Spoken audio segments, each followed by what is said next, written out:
TV Telugu channel కి స్వాగతం. తెలుగుదేశం పార్టీని గెలిపించండి, బీసీల ఐక్యత చాటి చెప్పండి వ్యాఖ్యానించిన శ్రీమతి వేమిరెడ్డి ప్రశాంతిరెడ్డి. రాజ్యాధికారంలో భాగస్వామ్యం కల్పించడం ద్వారా మాత్రమే సామాజిక సమతూకం సాధ్యమని, బలహీన వర్గాలను స్థానిక సంస్థల్లో రిజర్వేషన్ కల్పించిన రాజకీయ పార్టీ ఈ దేశంలో ఏదైనా ఉంది అంటే అది ఒక్క తెలుగుదేశం పార్టీ అన్నారు కోవూరు ఎన్డీఏ కూటమి ఎమ్మెల్యే అభ్యర్థిని శ్రీమతి వేమిరెడ్డి ప్రశాంతిరెడ్డి.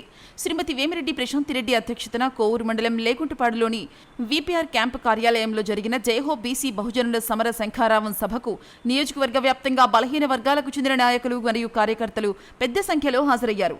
రానున్న ఎన్నికల్లో తెలుగుదేశం పార్టీ విజయానికి సంబంధించి అమలు చేయాల్సిన వ్యూహాలపై వారు చర్చించారు. తెలుగుదేశం పార్టీ గతంలో బీసీల అభ్యున్నతికి అమలు చేసినటువంటి వివిధ సంక్షేమ పథకాల పనితీరుపై విశ్లేషించారు. ఈ సందర్భంగా వేమిరెడ్డి ప్రశాంతిరెడ్డి మాట్లాడుతూ బీసీ సంక్షేమం కోసం ఆదరణ లాంటి వినూత్న పథకాలు ప్రవేశపెట్టి కులవృత్తుల వారీగా టూల్ కిట్స్ పంపిణీ చేసి కార్యక్రమానికి శ్రీకారం చుట్టింది మన ప్రియతమ నాయకులు మాజీ ముఖ్యమంత్రి చంద్రబాబే అన్నారు.